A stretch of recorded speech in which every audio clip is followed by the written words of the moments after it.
Welcome to the Vintage Downhill podcast. My name is Chuck Davis, your host. My partner with me today is Jamie Lynn, and our special guest from Australia, Nathan Rennie. Nathan, welcome. Thanks, guys. Good morning to you guys. It's early morning here, so I'm not sure exactly of the time zones, but I'm guessing it's afternoon sometime. But yeah, good morning. Thank you so much. Yeah, it's fun with you being in Australia. It's tomorrow for us. So it's already Saturday. It's 10 p.m. here already. Yeah, nice. That's Saturday or Friday? Saturday? Friday. Yeah. Yeah, we're behind you guys. We're literally, if this makes sense, on 3 different corners of the world. Yeah. Couldn't get a much more confusing time arrangement for a podcast. I think we're setting the benchmark, although obviously there's other more complex ones. But hey, let's just call it pretty good. Yeah, that's kind of the fun part of this little group that Jamie and I created is we talk to people from all around the world. People like yourself who are very prominent, well-known professional, downhill racers, and then people like me who are just bike geeks and everything in between. So fun. Come on, don't put that. In essence, we're all bike geeks. I mean, you haven't seen my garage. Like, this is just something I kind of set up in my little office here, but yeah, my garage is just like a time warp of history. I mean, I've pretty much kept the majority of my race frames, besides, sometimes you swap in and out with bikes and parts, obviously, but the majority of the ones that I did successful things on, I still have them. Yeah, that's cool. Is that crazy? Do you still have the Avanti? Which one? Sorry, the Avanti. It had like a Öhlins shock on it. Oh, I have a story about that. Yeah. Okay. But I may as well hit you with it. I mean, like back in the day, I rode for Avanti, and that was like my first kind of major sponsor. And then they come out with a Avanti Moto Pro, and it wasn't. It was a mixed bag. It had like a big Öhlins shock on it, which was actually out of a snowmobile, and they incorporated it into the frame, and it was just this gigantic shock in this frame. It was they called it monocoque, but I don't think they looked in the dictionary what a monocoque was, and so they just called it that. And so it was this eccentric big beast of a machine. And yeah, that was my first proper downhill race bike, and it was actually pretty good. But the story I'm getting to is I got to the '98 World Championships in Mount St. Anne, and practice was going well until you wash your bike out the front of your condo, then have to go to a team meeting and come back, and your bike is gone. Oh, it is not there. So bike was stolen after a quick little mission around the complex there and surrounding areas. It was gone. No bike for Nathan. Is that the race where you borrowed a B1 or something like that? Exactly. Yeah. So I went from convincing myself that I wasn't going to race, even having a moment to myself. It's like, I'm never going to do this. I can't do it. And then thankfully enough, mountain biking, as well as most sports, people are accommodating to these situations. And so within a couple of hours, we were talking around the pits, and I was able to borrow a bike from the Cannondale team. And so, and it was just one of those situations where a rider there was having some injuries, and had a B bike, and he's like, you know what, I'm probably not gonna use this, so feel free to use it. But the thing is that, like, I'll take anything. So, but the frame size was small. I'm not going to say that was its label, but for me, I'm a bigger guy. It was small, and so like we had to do things to make it bigger. And like, as you know, like stem length, bar width, seat was pushed back, and all sorts of stuff. So I managed to fit on it, or let's just say fit in it somehow. Like, it's kind of the origami session to get in there, but hey, it worked, and it was great. And I ended up getting third at the Junior Worlds there, which was a good result, good solid result. My first really good result. And even just the lead up to that was like just the whole week leading into that race was just so, like, with having the bike being stolen, and then like the team, like we didn't know each other from bars. So besides at the races, but like it's always interesting when you get to live with people for the first time, and say you're 17 years old. You kind of have an idea about how the world works, but then you put me on the other side of the world with people I don't really know. then it's just, but that's the beauty of racing, and that's the beauty of coming together in such a sport where a local town, you might play soccer, for example, where everyone knows everybody, and then it doesn't really think, but like you toss everyone into a bag, shake it up, and then that's your race day. Yeah. You know, it's just such a cool way of it's a cool experience, put it that way. It seems on like the modern World Cup circuits, although everything is so much more professional now as to what it was in the early 2000s, everybody still maintain that camaraderie and feeling of everybody being one big team as well. Yeah, definitely. It's one of those sports, and I know there's many out there, like I mentioned, but like if one of your like fierce competitors is in trouble at any stage, you will help them, no matter what, whether it be like need a ride to the airport, somewhere to sleep for a night, or even borrowing parts or sometimes tools. The mechanics get pretty on about that one. But it's a big community, and if you don't help each other out, then you don't have an event and you don't have a sport. And so in every sport, they need to embrace that. I know it does happen, but I know in mountain biking, it is such a community-based sport that everyone tries to help out each other. I mean, sometimes you feel like, should I have helped my main competitor try and win a race that I desperately want to win as well?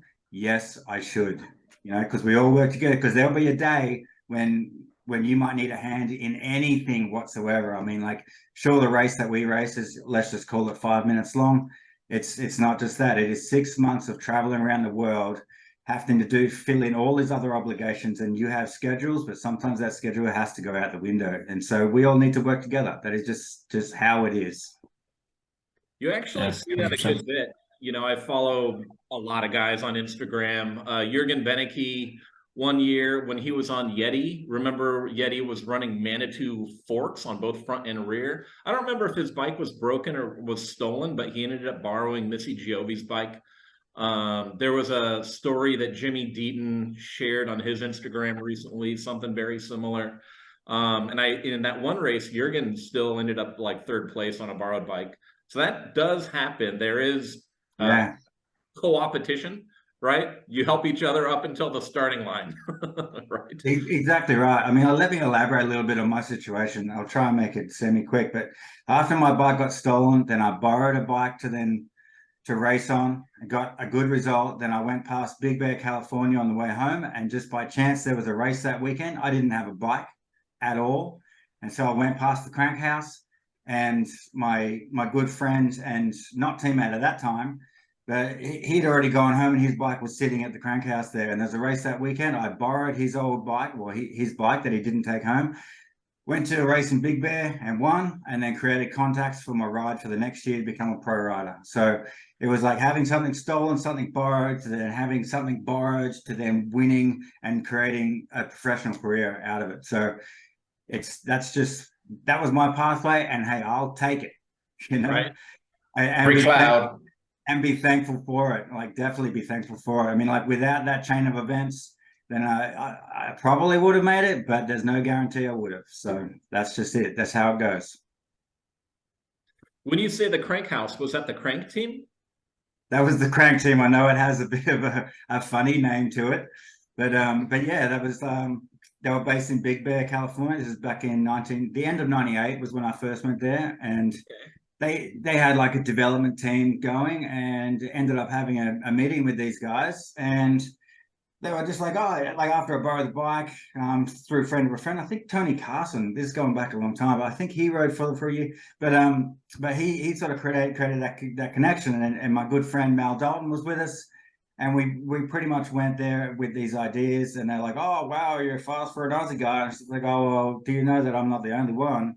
There's another guy, Chris Kovarik, there's myself, and so Johnny Waddell was already there, and so we come up with this harebrained idea. It's like, okay, let's go over to California and start racing mountain bikes.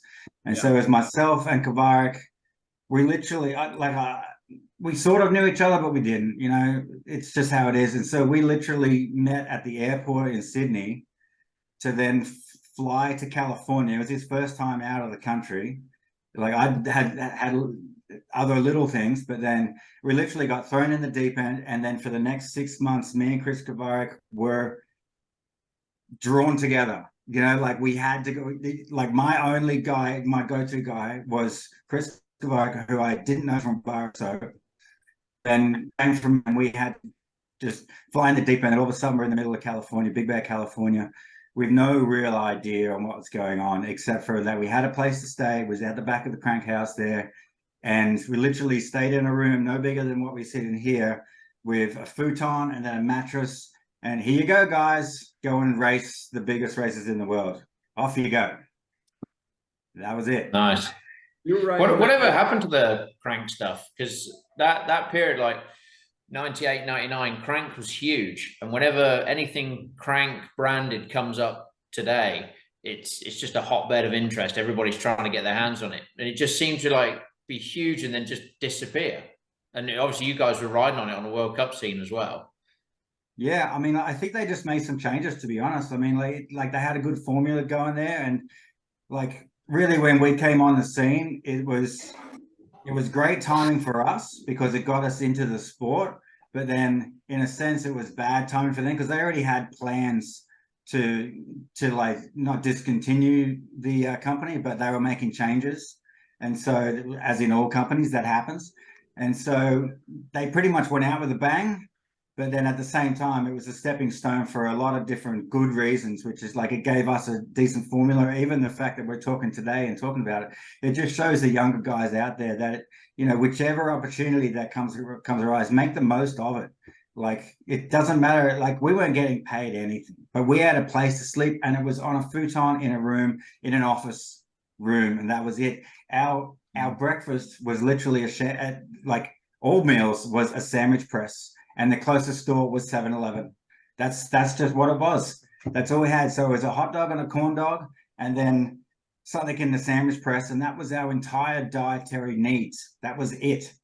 So, and then we went out and raced like some of the biggest races ever. So, where were you staying? Were you like in Truckee or Tahoe area? Oh, this is Big Bear, California. Big Bear. So, okay. Top of the hill. You know, you drive up through LA. And then you hit the top, Big Bear, California, and it's just, we'll call it a small town, but it's America, so they're big towns for Australia. I mean, I come from a town where there's probably 1,000 people at most, and that's in the greater vicinity. But then, you know, you go to Big Bear, and it's just like, this is the city to us, and it's like, oh, this is country, you know. It's just like, well, it's not, but yeah. You know what I mean. But it was a great experience. I mean, we learned a lot about the industry and like racing, obviously. I mean, like, and we didn't have our own personal mechanics at that stage, and then I'm not too bad, but Chris is really good, and so and the whole team was just working together. I mean, that's another side of it where camaraderie overrides competitiveness. It does. So like I needed him and he needed me. It was exactly right. There was a time there, and it's semi-personal, but not. Chris was ready to go home. He was just like, nah, I'm over this. I miss my home. Every reason under the sun is like, nah, I'm out. And I'm like, what's going on? He's like, I barely have enough money to go home. And I'm like, no, you're staying with me. You are staying with me no matter what. And so I helped him out with a bit of money. I didn't have much myself, but I knew that I needed someone with me. I needed someone to travel with. I needed someone to drive me on. And I needed a friend during that time, you know. We're young and stupid, still am, but it's more of a guided stupid, you know. So, and basically he went out to Squaw Valley and then ended up having the biggest race that he could possibly do and won. And quite literally, he was racing for his flight home. That's what he was racing for. And all of a sudden, he's just like, oh, I did really well at this World Cup. The cogs weren't really ticking with him. It's like, hang on a minute, you just podiumed at a World Cup and no one knows you whatsoever. And then sponsors are starting to hit him like this, and he's like, oh no, but I've got to go, guys. You know, like it's just like, Chris, do you realize what you just did? You know, and so from there, everything basically snowballed. I mean, like Chris had those good results. I got a couple of good results at the end of the year. I won Junior World Championships. Although we both went on our separate ways, like I went to Yeti and he went to Intense, like we still stayed great friends during that time, still helped each other out, and that's just what it is, and that's where we've become today, basically. So that's a bit of history, and then there's a lot more. Trust me, a lot more. Were you on GT when you're on the crank team?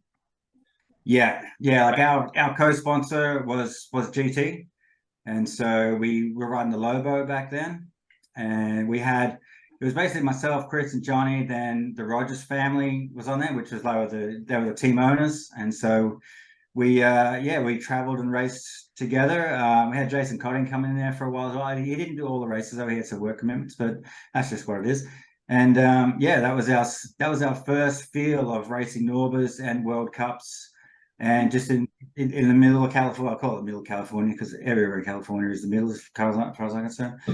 So, but that was our little introduction to racing and how it worked, and that's just how it goes. I mean, you go around the pits and you say hello, you be friendly and kind, and things don't fall into your lap, but they're near it. So then you just kind of nurse things as you do. You make mistakes. Everyone makes mistakes, and embrace those mistakes. You know, just make sure you learn. You know, just don't do anything really dumb. And I did dumb things. Chris did dumb things. We all do. It just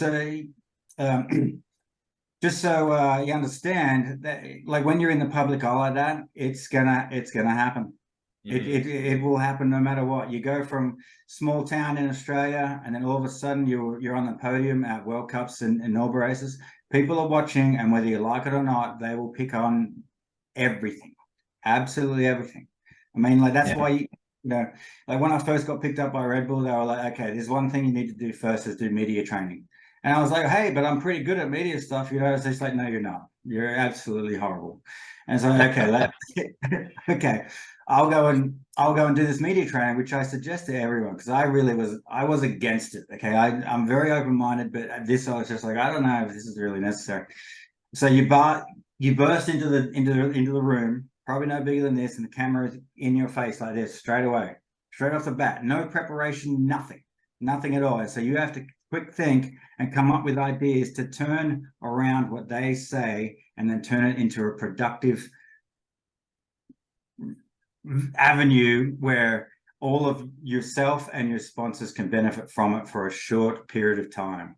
And so that's what media training teaches you. And like, I mean, like, we're having a longer conversation here, but when you look at the TV, there is just like a grab. They call it a grab because it's just like, here's so-and-so, and he did good things or bad things. That is your only chance for the public to determine whether you're a good guided person or an absolute idiot, you know? And so you need to jam that into a short period of time, because that's what people judge you by. Unfortunately, we're on this planet for several years, but then you are judged by 5 minutes. You know, like there's that term, 5 minutes of fame. It's true, but that fame can also be misfortune. 5 minutes of misfortune, you know? I mean, like, there are swears in this I won't say them, but like, I sleep with one goat. That's the same. You know, you do all these great things. You build bridges, you create cities, you have land for everyone, you feed everyone. But then I sleep with one goat. And for the rest of your life, you are known as the goat swear word. You're allowed to use any language you want, by the way, Nathan. Feel free. Yeah, well, you know, I'll swear from the language. I have been known to have it, but I think we all do. But yeah, but that's what it is. You got to remember. You that term in over 20 years. Somebody told me that like in 1998. You just now reminded me. I heard that a long time ago. Yeah, but it's true. I mean, you do all these great, fantastic things, and you're remembered by one thing, and it could be negative, could be.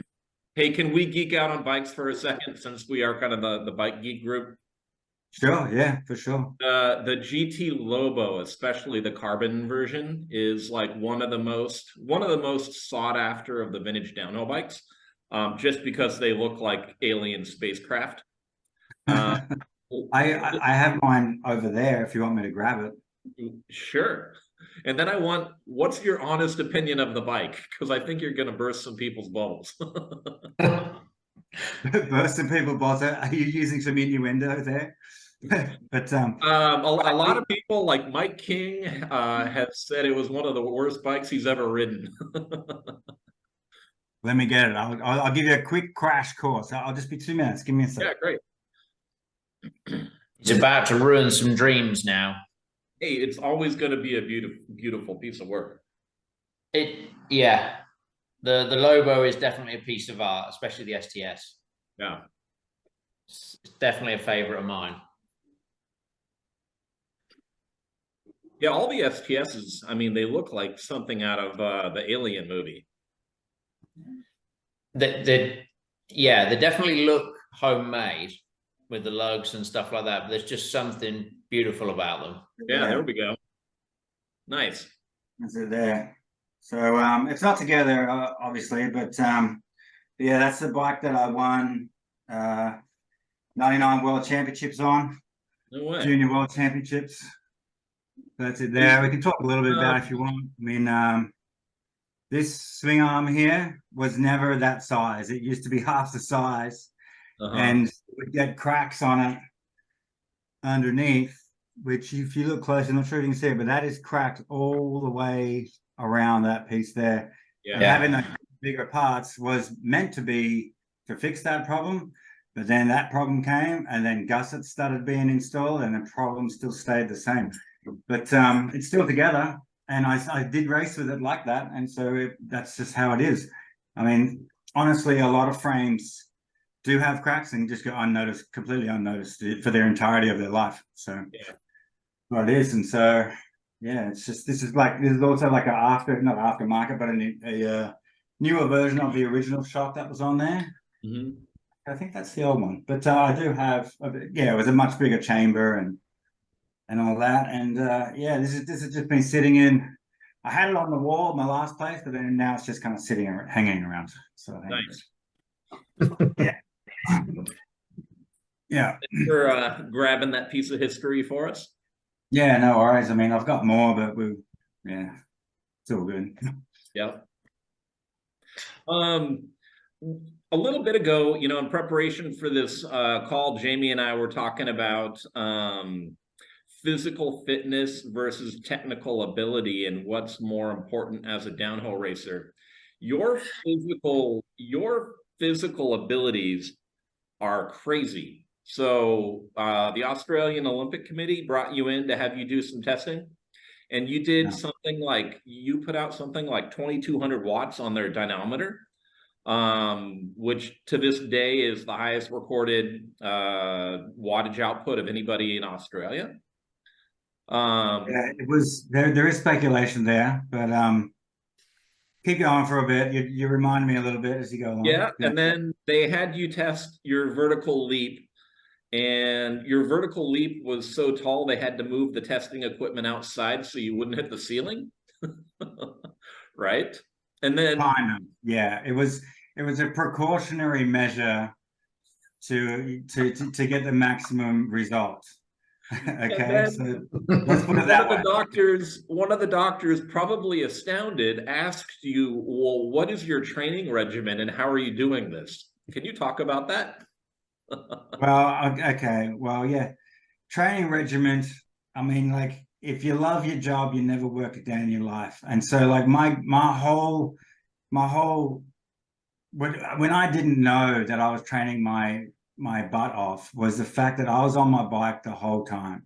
And this is okay, let's just start with the vertical leap thing. I used to play basketball for a rep team in Sydney, and we were okay. We weren't very good, but a couple of us had physical attributes where, like, I can dunk, and I can dunk really well. And I actually won dunk competitions back in the day when I was younger, when I was a teenager. And so that's the vertical leap thing. I mean, like, it's not really solely vertical leap, but it's the fact that, yes, I can jump, you know, and that is a good indication. And the reason why they do a vertical jump test is it's a great benchmark to see your natural physical ability with no warming up, nothing. If you can then crouch and then jump and leap as high as you can, that is a good indication on what your body can do without any conditioning or any warming up or anything to assist you. It is a good, very basic indication, which in seconds you can get a measurement on what your vertical leap is. So that is it's only a stepping stone. I mean, like, coming to downhill, there are so many different factors, like even like the wind, or like the bike setup, tire pressure is huge, geometry of the bike, your confidence is just outstandingly huge. Your formula diet, like we kind of tipped on diet before, like, you know, hot dog and a corn dog, it's not the best. People say it's not the best, but I was winning, so who knows if it's good or bad. you know. But that's the thing. I mean, like if you listen to your body when it comes to the nutrition sort of thing, if you're hungry, you eat. It doesn't matter, you know. I mean, like just for a silly example, I'm looking at a printer here. I mean, if you are that hungry, you would eat the printer, you know, like as long as your body is consuming, then that it needs it, you know. I mean, that is obviously a stupid idea, but just take whatever you can. So yeah, So I mean, like physical attributes. when it comes to downhill racing, when I was very early in downhill racing, you know, I would never enter a race if I didn't feel like I could be competitive. And my first few downhill races, I was getting like fourth, fifth, whatever. And I was trying to figure out what I was doing wrong. And then it finally occurred to me there was like 3 or 4 spots I could have pedaled where I didn't. And then I'm like, okay, I'm gonna sprint my balls off anytime I can. I'm pedaling. And then suddenly I went from like fourth, fifth to like second, and then finally first. How much is physical fitness and your innate strength an important attribute at the top level? Because obviously I never got to your level. I got to like Cat 1. I never quite got to pro. How much is physical fitness and strength a factor, or are different courses different? Well, courses are different. I mean, like there's no absolute answer to this, but like sometimes people's technical ability overrides someone's fitness ability. But really, in my eyes, technical ability overrides everything. I mean, that's my opinion. But like, if you don't understand what sits in front of you and then map it out as the shortest and fastest possible route, you could be the strongest person in the world and fittest person in the world, but if you don't know that, then you may as well just watch the race, you know, like don't even bother. I mean, like if you can't figure out the shortest possible distance in the smoothest amount of fashion, and we'll call safety, but honestly in Stargate, you're not thinking about that at all. You know, it doesn't matter. And so then yeah, like just piecing together a run. And there's also the part which took me a long time to learn. You need to understand the certain sections of the track where everybody is going to be roughly the same. So if you have a short straight and tight turns where everyone slows down to, let's call it 0 as far as speed, and then and then the course drops off, and then it's only really gravity which is falling. And gravity has a very consistent rate. It has one rate actually. And so then everyone's going to be basically the same. You could pedal your absolute ring out and it's not really going to do much, because if you plan to pedal your absolute ring off here, not only you have to be in the right gear coming in, then you have to change into that gear and then force yourself down, but all of a sudden you're at the bottom. And what you did here was pointless, absolutely pointless. So you need to add up whether it's worth just carrying speed, hitting those turns absolutely correctly, not thinking about anything whatsoever, and just getting into that nice position. You don't even have to pedal. If you hit those turns correctly, that overrides the fact that you're just using the heel instead of anything. It's like it's conserving energy, and the gravity is doing it for you. So why do a damn thing? Do nothing. That's why I never won any races. You remind me of You Nico didn't do nothing enough. Did we just come up with a metaphor? Downhilling, nothing is more. Well, so, do nothing, it's more. I don't know. Nathan Rennie said. Nathan Rennie said, "Do nothing." That's it. Victory laps. Yeah, well, if you try doing nothing, then do absolutely nothing. Yeah. Anyway, that's a bit silly, but yeah, anyway. It reminds me of Nico Mullally and Aaron Gwynn's chainless runs. Oh yeah, they couldn't pedal. They had no choice but to do what you just talked about. Exactly right. I mean, chainless runs is a great way of learning too. I mean, like for sure that that happened, and it did happen. That's no disrespect to anyone's capable, like physical ability or just ability in general, but learning how to just not pedal and just use the momentum, that is a massive key as well. I mean, like generally just holding the speed is enough, because let's be honest, it's not like you're in a huge long flat straight where power is all you need. It's just like I was saying before, linking those turns together and carrying the momentum. That average speed is where it's won and lost. So if you just continue that average speed, continue that average speed, continue that average speed. No waste of movement. I mean, like you see guys and girls, they're on the bike and their arms are going everywhere, legs are going everywhere. It looks great, it looks fantastic. It's like, this is an extreme sport. Look how hectic it is. 45th position for this gentleman, because he's just not even on the bike. He's not even near it. And he's in a mountain bike race, you know, he's just like, everything is like, you may as well have fireworks coming off the bike, going down the hill. It looks fantastic, but that's not the fastest way to do it. It's just not. Yeah. Like, in a way, you have to be boring to be fast. You have to be boring to be fast. So what was your favorite bike to ride, or favorite period of time for racing? Well, I mean, like there's several good bikes. I mean, you kind of get used to everything, but as far as a bike that I could just grab and throw a leg over, once we got the sizing sorted out, a V10 was just, it was just in a sense built for me, you know. But like I could just get on that, and then just like, because of its size and just like the attributes of it, I could just do whatever I want to without really thinking. I mean, like, granted, I was very experienced at that time, and I could pretty much throw a leg over anything, but that was just something that I could just throw together, and like very small changes were made depending on the courses. And there was, and like, even the beauty of racing for the syndicate, like I had two race bikes, let's call them race bikes. And so like I could be almost at the bottom of the hill or even on top of the hill and radio down. It's like, okay, we need to make these changes. That bike would then be changed without me even there. And then I would literally drop one off, pick the other one up, identical, small changes, and then continue on practice. Because like, using your time wisely is very crucial. I mean, like, you can't be like hanging out on the hill, chatting with the crowd and all that stuff, although it is part of your job for sure. But you're there to race and race as fast as possible. So time management is key. It is very, very important. It's time management. So just that fact that I could drop my bike off, even if it was ultra dirty or let's call it muddy, you know, even small problems with the bike, you know, it could be anything. That the second bike comes out and that one goes in, gets fixed, and then vice versa. It just swaps all out. Seamless. You must have seen some huge changes between bikes from, you know, the mid-90s when you were racing to when you became sort of a pro in the late 90s up until you kind of finished in sort of 2010, 2011 time. That was almost like that golden era where there was so much technology change, but things started to standardize towards the later part of the 2010s. Yeah, well, it's just, I'd say it's the same as everything, but like, you know, the technology kind of came up, and then it missed the mark, and was like, oh, heaps of suspension travel where guys were putting motorcycle forks on a mountain bike, and it's like, oh, it's got more travel, it makes sense, doesn't it?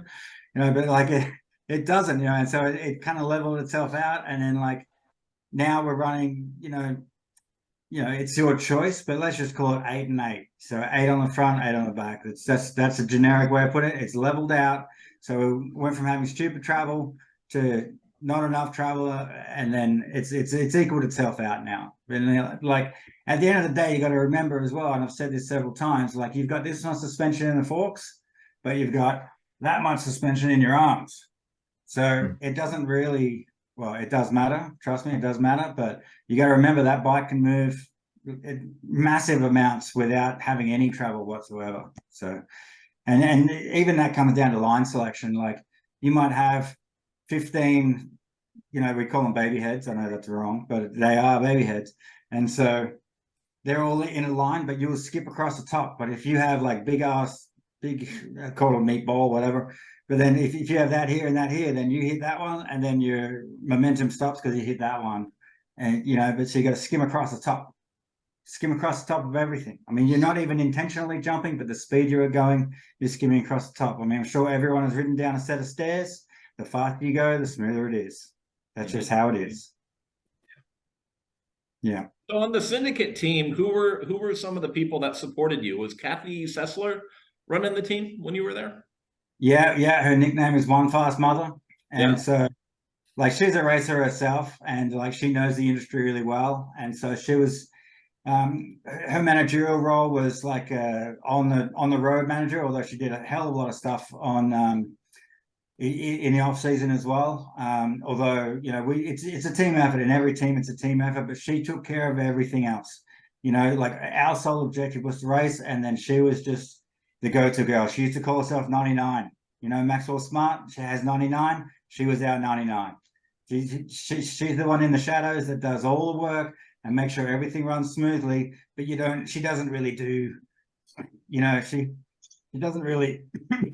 She's not put in the spotlight, although she loves it, trust me. But like everything happens seamlessly because of her. She did it so correctly. We didn't have to think. Like that was our objective, is to race. Her objective is to make sure we don't do anything too silly. Mm-hmm. That people know about. but yeah, it's just damage control. Damage control. Who else was on the syndicate when you were there? Well, you know, we chopped and changed riders there for a while. I mean, we had Henry O'Donnell with us there. We had Cam Zink there with us. Waddell was there. Petey was there. Then Greg came along, obviously myself.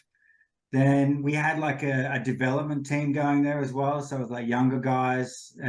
Jamie Goldman was with us free riding. Same as Cam Zink, mentioned him. And then, but yeah, that was... Like for the most part, I mean, yeah, as far as in the pro class, that was pretty much it. If I've forgotten anyone, I don't think I have, but yeah. But yeah, like we had some good riders. I mean, like people need to understand, like that is kind of the pinnacle of all teams. Like we had the best riders and races. I mean, like at the end of the day, Steve eventually became world champ. I was junior world champ, World Cup overall champ. Greg won world cup overall champ. So like you can't really get...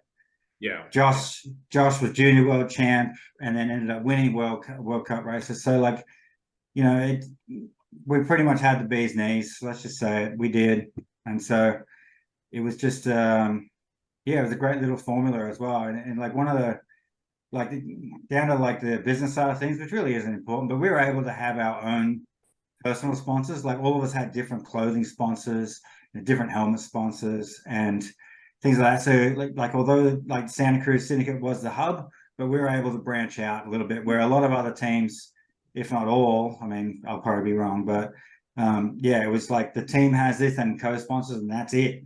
That is it. But we were able to branch out a little bit and have our personalized formula, and you can see in photos and stuff like that. It's just like, oh, is that a syndicate? But like the bike itself, Santa Cruz V10 or whatever we were racing, that was the hub. You know, that was the benchmark. And so everything else just kind of hung off it, I guess you could say. How much influence did the racers like you and Henry and Johnny Waddell have to influence the design of the bike as far as kinematics and geometry and all that? Yeah, I mean, we do have to give feedback. I mean, like, it's hard not to. Mm-hmm. I mean, say like, but like when it comes to personal setup, I mean, all components are designed with height adjustments, and length adjustments, suspension adjustments. Even the bikes we can see in the backgrounds here, I mean, like the stack on your head tube there, I mean, like that can be varied so much, and that changes dramatically onto what course you're on, or like say if it's uphill or downhill, flat or tucking position or comfort, you know, all those things. Like sometimes you have to sacrifice comfort for speed as well. So there's many different variables, but like at the end of the day, you're going to get used to anything. So if you give it time, but then say if something is drastically different, then you will make changes. Or then even to the fact, like, you know, we started touching on the A and B bike. The B bike is set up for a certain situation. Say if you know it's going to rain at 2 o'clock, that bike is in the pits and it has mud tires on it. Your suspension has changed. Dry bike goes in, wet bike comes out. Seamless entry, because time is crucial. Time is crucial when it comes to practice. Yeah. Yeah. I mean, I'm trying to put it in a nutshell, but yeah, obviously you make changes, but like once you've got your formula, stick to it. You used to race four cross as well in the World Cup UCI ranges as well as downhill, right? Yeah, correct. I mean, back in the day it was dual slalom, which I loved, and then like for more TV type things, I think that was the driving force to then have dual. They had dual back in the day, and then it just came to four cross, and so it was a good idea. For sure, it was a good idea, but it got to the point where like let's just categorize, and I don't mean this really, but like BMX guys came in and their style of racing is a bit of shoving involved, and so they brought that to four cross, and so there was shoving involved. But then at the same time, like say I'm ranked in top 3 in the world in downhill, and I'm racing four cross versus guys which will take you out at any cost. I mean, I'm not just saying just BMX, but that's just where the idea sort of comes from. But like if you injure yourself racing four cross, something that you're ultimately not, that solely isn't your job, tomorrow is, and you're injured and you can't do your sole job, and I'm sorry, I'm there to have fun. I'm not gonna burst my balls to try and win this, although I did well, but I'm not gonna take any risks for tomorrow, where like that's my ultimate goal here. Speaking of taking risks, you hold the unofficial world record for longest jump on a mountain bike. Yeah, I mean, it's funny you say that, because even just recently, I think some guy broke that, and he did it correctly, as in like he rode out of the jump. But see, my jump was 123 feet, although I landed but washed out slightly after the landing, which, argument's sake, I crashed in the landing, which I did. I crashed in the landing. So it wasn't official, but that's not to say leading up to that point of 123 feet, I did several jumps around about the same, but that was the longest one. But that was just the one that I crashed on. And I would have kept going, but the fact was that we were in the middle of the desert and my bike was injured and I couldn't continue that day. And so it's a big operation to do something like that. We had like custom made ramps and it's like a team crew there, food and TV crew.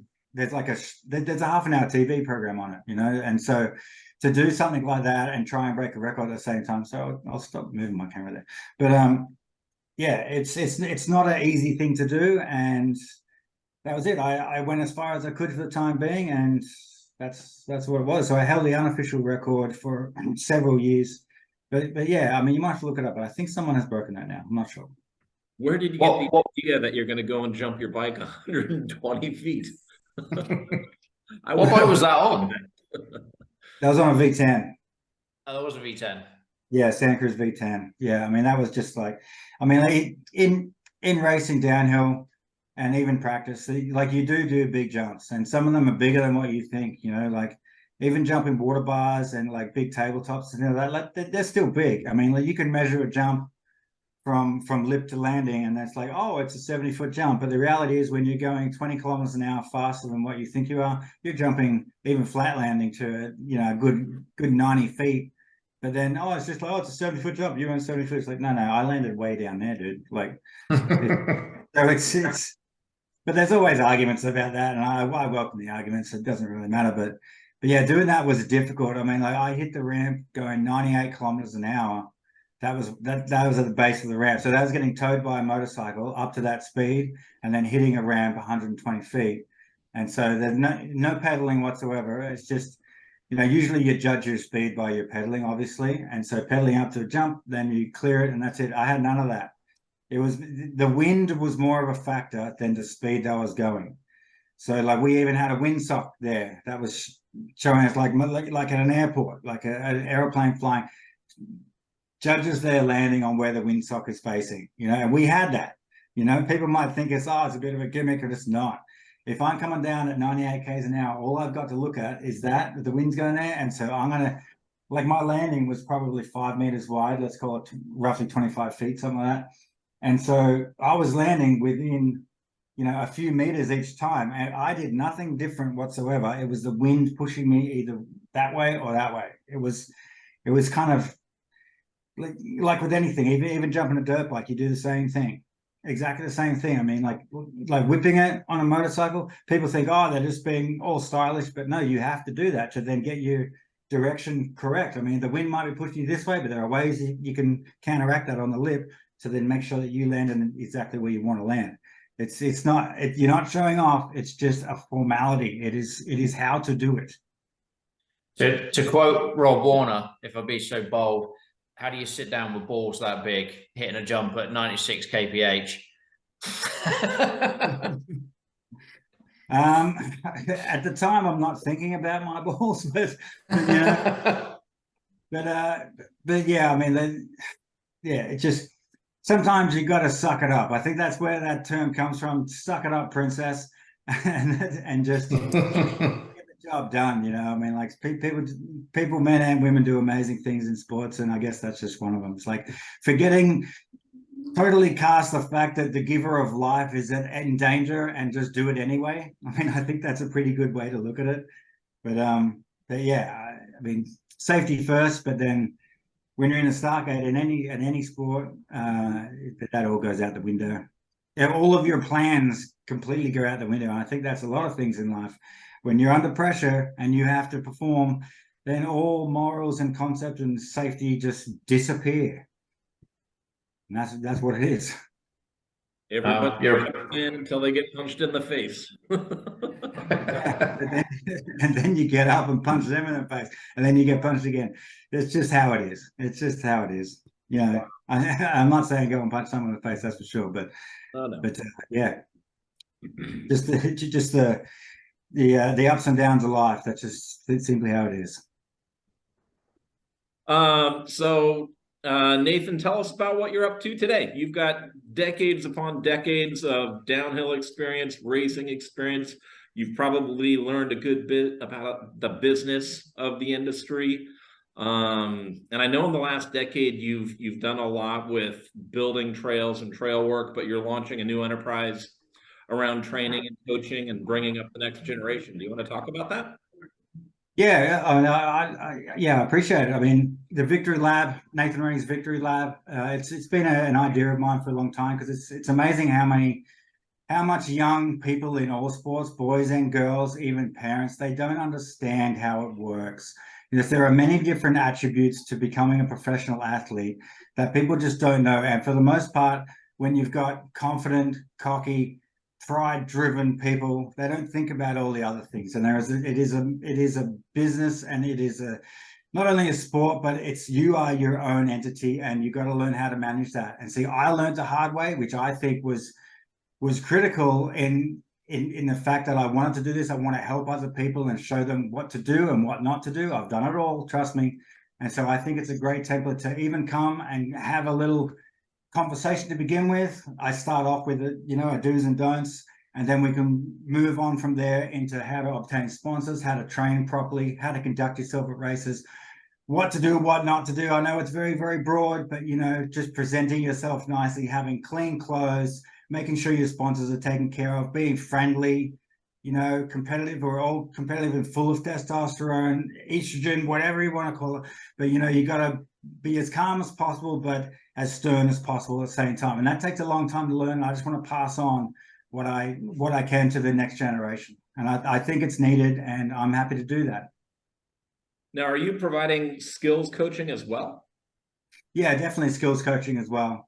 So from anything that you could think about mountain bike riding, your fitness side of things, to line selection, to physical attributes. I mean, like being strong, how to avoid arm pump, how to keep your body in physical shape, nutrition, all those factors come into it. Safety is not an issue. I was going to say an issue, but sometimes it can be. And to avoid those situations, even to the fact of putting your helmet on correctly and making sure it fits correctly, because you can't go into a race with having a headache because your helmet's too small. I mean, that is an extreme of an error. But people do that, It's just like, oh, I borrowed Frank's helmet. It was a little bit tight, but I raced anyway, and I got a headache now. It's just like just avoiding situations like that, and and just like surrounding yourself with positive people. And like this goes across the board. Like if you don't surround yourself with positive people, and you have negative attributes in which is going to hinder your ultimate goal, then don't worry about that person. You don't have to hang out with them. You don't. And like whether the rule book says that you have to hang out with so and so or so and so, if it's going to hinder your performance and hinder your feelings and happiness, overall happiness, then don't bother. Don't bother. That just goes across the board with, if you're not happy, then why are you doing it? So I think that's a big rule for life. And I think you and your friend Mal talked about that in a video. People are something like the amalgamation of the 5 people that they surround themselves with, right? And if you surround yourself with 5 positive influences, you're going to act like that, right? If you surround yourself with negative influences, you're going to act like that, right? Exactly. I mean, I think the term is following suit, you know, like, so you hang out with people and then you basically act like them in order to try and fit in, which, you know, you no longer become personalized. I mean, like, personalized, I guess, is the wrong word, because being personalized means you've been taught that, but you're not being yourself. There's no point in pretending to be someone else to then fit into a certain category. Be yourself, you know, speak what you want to speak, say what you want to say, even dress how you want to dress. You know, like, I'm in a mountain bike interview here and I feel like I'm in Hawaii, you know, like, but this is me. Like, I like to have a bit of personality, and it's not my fault. It says, hey, if I want to wear that t-shirt today, I'm gonna wear it. So, but that's the thing. I mean, just be yourself. Just try not to burn any bridges, and if you do, just build it again. You know, don't walk away from a situation. You know, you only learn for, I'll use the word failures, but there are no failures. You just learn. That's it. Everything's a learning curve. Just, you know, reload, shoot again. It's just the way you have to do things. You know, you don't lose, you learn. That is it. Like some people say, second place is the first loser on paper. Correct. But I didn't lose. I learned. Right. That is a big thing. Yeah. Yeah. That's an important thing. So give me an example. I mean, I understand there's a lot to learn from the business standpoint when people are coming up and they want to get sponsorship. On the technical side, when you're teaching skills, give me an example. How do you avoid arm pump? Avoiding arm pump is, well, this is going to sound easy, but relax. Relax. Like, there's no use. I mean, like, you're in your bike. This is going to sound cliche, I know, but like, you need to be unison together. But it's like, if you're fighting your bike, like, if you're angry, you're an angry man, and then you're hanging onto your bar like this, and your forearms are just like rock solid. That's because you're clenching way too hard. You know, the bike, it's not going anywhere. You've got it. It's your friend. It is there, you know. And so just having relaxed and letting the bike do what it wants to do. Yeah. None of this, like, I'm going to force you to do this. It's just, you know, there's that song, Smooth Operator. Smooth, you know, like, you can, like, if you have that in your back of your mind as you're cruising down the hill, then that is what you want to be, you know. Like you see some riders and people talk about Nicholas Bulliot being like this smooth operator, but like, if you look closely, it is just like technical ability overrides the fitness side of things. I mean, like, a lot of people out there, they're not big and strong, burly guys. Some of us just are, you know, but then, like, just a smooth operator and like minimal movements as well. So like I explained before a little bit, you have legs flying everywhere, arms flying everywhere, you know. That is just a waste of time, absolute waste of time. You know, like, it's not a free ride event where, you know, the bigger flare there is, the more points you get. Like, racing the clock, the clock doesn't lie, and that's it. And so if you're gallivanting around like an idiot, then that is a slower way to do it, you know. And may look even boring. You're like, your goal essentially is to look boring, you know. That is kind of what you want to do. Minimal movements and just correct. Just everything's a formula through the finish line. That was the least I could do to get the best possible result, you know. So, we were talking exactly that earlier tonight, Chuck and I. With regards to Danny Hart, you know, I sponsored Danny for a few years early in his career, and he's a super smooth guy. He's certainly not the biggest guy on the circuit, not the biggest, you know, built guy on the circuit, but he is just a smooth guy and can just get from A to B to C in a super quick time. And when you watch him, the flow, like at the Champery where he won the world champs, just the flow and just the way you can move on the bike, just keeping the speed, like you say, just hitting things, is just, you don't need to be a big, powerful guy to do that. Yeah, it's exactly right. I mean, like I said before, I probably forgot a couple of people. Danny's another one where, like, you know, that smooth operator style of like minimal movements, it doesn't really look like you're doing anything too crazy, but the results show completely differently. I mean, and that's just what it is. And not to revert myself back to me all the time, but like, I had to learn that, you know, like when I was like a youngster and like being like doing these crazy jumps and tricks and flips and stuff like that. Like, I loved it. I enjoyed it. But when it came to race day, it was a totally different idea and different concept to follow. And less is more. I know you can pretty much put that to any situation, but it's true. Less is more when it comes to downhilling. Like, if you're out of control, then you need to harness that and be in control to a point where it's more efficient. That's it. That is it. Efficiency overrides anything, overpower or set up anything. If you're efficient in your movements, then that is going to be tenfold. So in your victory lab, are you doing one-on-one? Are you doing group coaching? How are you doing that? How are you helping people out? Yeah, we like to, well, I like to try and cover all bases. I mean, like there's coaching, of course, which is what we just talked about with having a formula that works for you, being strong. Also mentoring, which is, tuition and guidance, which is basically swerving different situations and how to conduct yourself in an orderly manner. And also a big part of that, like once you become a professional athlete, which all athletes have to go through, is getting good at public speaking. Because without being able to speak in front of a camera and under pressure to media, then like that, essentially, besides getting results, that is your job, is to promote your responses and yourself and be conducted in a fashion where you get heard as well.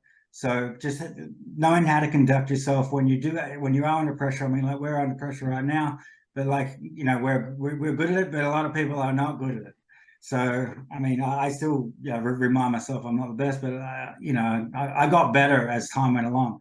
So, even dealing with sponsors, back to the Victory Lab, dealing with sponsorship and then like media engagement, like we crossed over that a little bit. But like engaging a media isn't just waiting for them to come to you. Like say if you have a massive result and think, where's all the media and attention? Where is it? You have to go and get that attention. It is not just the camera comes to you, you go to the camera. Even like you go and meet the press, or even like say, because the press have their own meetings and like they follow different guidelines or whatever, go outside those meetings, meet the people, become like personal with the people, create friendships if you have to. I mean, you don't have to create a friendship. I think friendships fall and come out of the sky and disappear. It's going to happen your whole life. It's just how it is. But just like be personal with media and cameramen, and especially potential sponsors or people that are beneficial for you, and just conduct yourself in a way just don't be an idiot. Honestly, just don't be an idiot, and just don't let other people, like if you see a situation where potentially it could be detrimental to everything, simply do not do it. Just don't go there. Just be the man, be the girl that just walks away from the situation and just steer away from drama, however it would be. Don't ever burn your bridges, because you never know when you're going to need to go back on them. That's right. Don't burn your bridges. I mean, summer's rendered, but hey, just don't. Just don't do it. Just don't.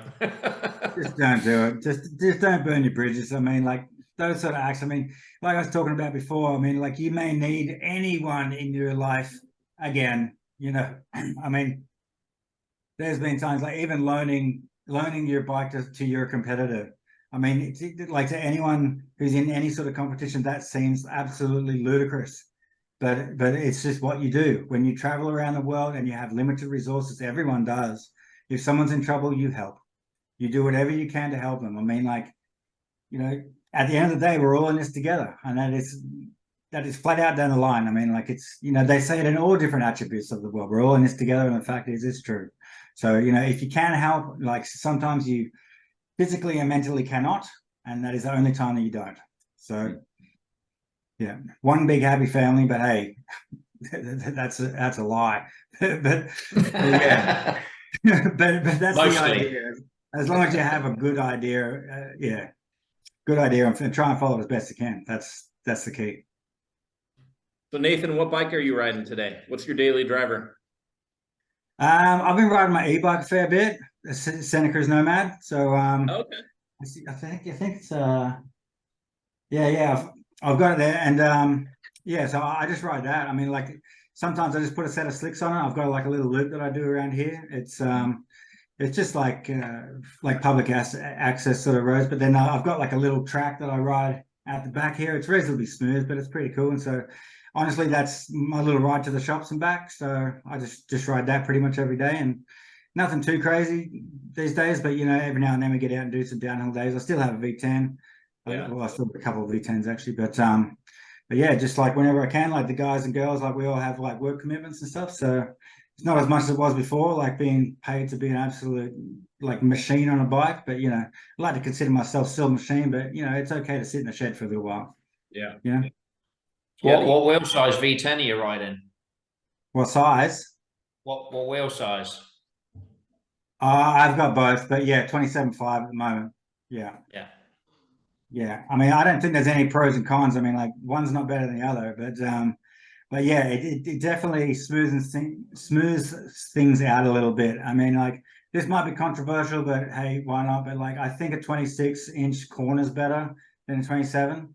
Like even just the fact that I was riding 29 there for a while, not a downhill bike, but 29 is the idea is still the same. I couldn't corner it as well. I mean, maybe because it changes your body position, and maybe because I'm so used to 26. Hey, I'll leave that to the wheel size guys argument people. But yeah, it's just finding what's comfortable basically. But yeah, like my V10 27.5 at the moment, like it's pretty much unstoppable. It's faster than me, that's for sure. You maintain contact with the guys at Santa Cruz or the Syndicate? Yeah, I mean, like us as riders, we keep in contact. Me and Steve talk every now and then. The other guys as well. I mean, like the beauty of social media, it's kind of hard to avoid that. Not that you want to avoid it, but like it makes it easy to do so. Like even talking with Roskop, like I spoke to him the other day. We've got some things in the pipeline, trying to work on some things. I've always wanted to do land speed record. I've been thinking about that for a long time. I mean, I did distance jump record, and I've always liked going fast and like just learning how fast you have to go. I mean, I think the roads like I know it was 226 kilometers an hour, but I think that's been broken now. It's more than that. But anything like if I go over 200 k's an hour on a bike, then I'm pretty happy. So that's whether I break the record or not. It's the journey. I would say the saying is the journey, not the prize, whatever the saying is. But hey, it'll be something fun to do. And I am getting older. What am I, 40, 43 now, something like that. And so, yeah, I mean, like racing World Cups, probably I could definitely race a World Cup and probably do well. But as far as like ticking those boxes, which is doing a land speed record, I'd love to do that. So that's in the pipeline, and that is something which is feasible as well. So yeah, I just put the feelers out there for that one. Does Rob Roskop have a brand in the pipeline? He's working on something, but he's been kind of tight-lipped about it. I don't know. That's going to have to be a question for Rob. Okay. I don't know. Like he's a pretty out there sort of guy, but I think something like that is. I'll let him deal with that one. Put it that way. Yeah, well, we'll have to bring him on. He was on Pink Bike fairly recently talking about battery technology and motors, and he's got some idea about something, but he wouldn't say what it was. So I'll let him answer that. I'm not lying at all. I don't know much about it, but it's something along those lines. But I really don't know. So yeah, right on. Yeah, Happy days. Happy days. Yeah, well. Kind of sounds like we're wrapping up. Is there anything else you guys want to know? I mean, I'm just kind of starting my day here and happy to keep chatting. But I'm good, Nathan. Yeah. You've been very generous with your time. I think we got a couple of good quotes from you. Yeah, I think you've been open and honest, and that's good. And I think there's some stuff that a lot of the budding racers and riders will be able to pull from it with your advice on certainly the professional side and how to act, how to conduct yourself. And I think that's some great stuff in there for those racers. Yeah, I mean, like, you want to tell people how to get in contact with you, / Victory Labs, where to find you, etc.? Yeah, I mean, if you just go on Facebook for the time being, it's just Nathan Rennie's Victory Lab. Just go on there, find me. I mean, you can find me on my personal page at any time as well, just Nathan Rennie, of course. And so if you're interested, for sure, just shoot me a quick message, and I will be doing some more media stuff around that. And I've been going to bike shops and having talks there and things like that. So hopefully the word gets out and I can help people out in any way that I can. Obviously, it's a new company for me. I do have a lot of things that I have ready to do. So, but yeah, it is case by case, and I'm not going to let too many of my secrets off because I do want to help people that want to be helped as well. So, yeah, keep it in mind, the Victory Lab, Nathan Rennie's Victory Lab, and yeah, you'll see me in the future for sure. Awesome. Yeah, and we'll be sure to include your information in the description when we post this on our various social media too. Yeah, sports management, athlete management. Awesome. Thank you, Nathan. Really appreciate your time. This was awesome. The hour flew by. We must have been having fun. Yeah, that's great. That's it. If you love your job, you never work a day in your life. That's it. Exactly. Well, good luck with the new job. Yeah, well, thanks very much. I think it'll be just fun. I'm happy to just take my time with it. But if it snowballs, then hey, that's even better. I think I'm more than well equipped to help people out. So I look forward to dealing with many people in the future. It's great. Perfect. Thank you so much. We'll call it a wrap. Okay, excellent. Thanks, Thanks, guys. guys. Cheers, Enjoy your mate. night.